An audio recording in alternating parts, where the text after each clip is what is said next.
Good morning. It's raining out this morning, so we're walking in the woods in the rain. But as my umbrella says here, flowers, rain, rain, rain, rain, flowers, rain, rain, rain, flowers. So let that be a good lesson for me today. Complain about the rains, but they do bring the flowers. So I've been thinking today about,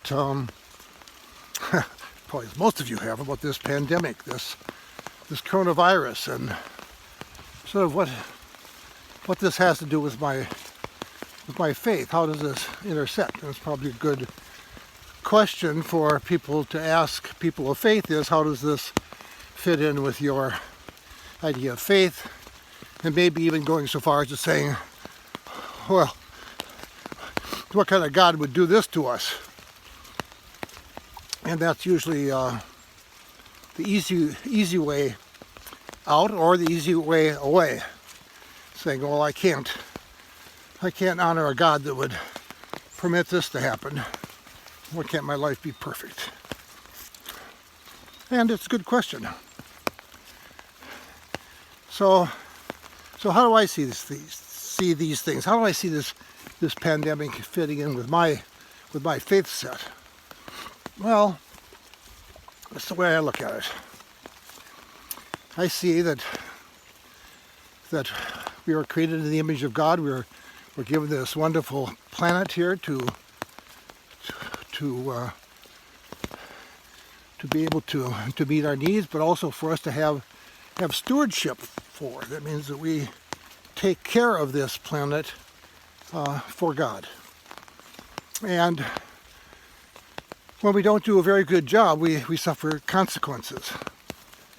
And I think what's happened today is really not about what God has done, is about what we have failed to do to preserve, this great environment, this wonderful, wonderful, verdant world in which we live. And when we fail to act on what we know, that's when we suffer consequences.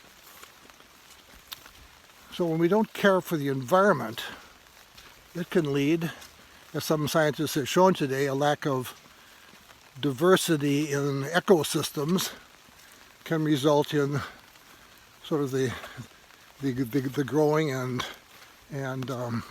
flourishing of pathogens.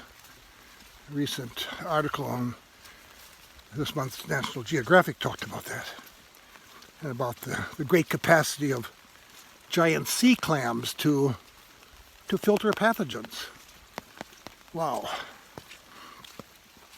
But here we are, and I guess the question is, what am I called to do, and how do I see what's going on now? Well, there's some biblical references that give me great comfort, and that is the Babylonian exile, where the Jewish people were, exiled from the holy city of Jerusalem. Well, I feel like I'm in exile, and I can sing right along with the psalmist. Oh Lord, how can I sing your song in this foreign land?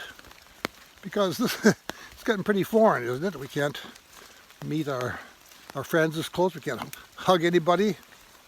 The only person I hugged in the last 6 months has been my wife, and thank God for her. Thank God for her. So we're called out and away, and maybe this is a time for reflection for us.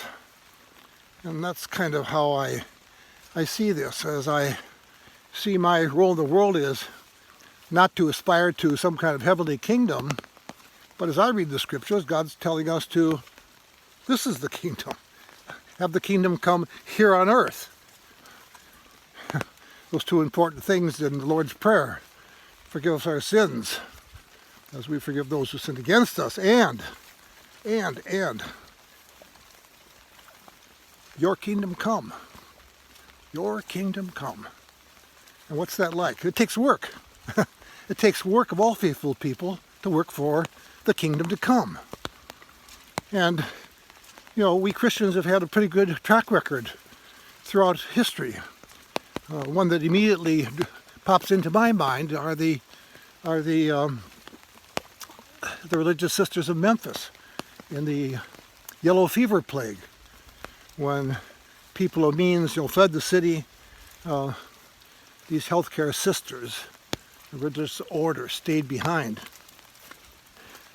and they died. They died caring for other people.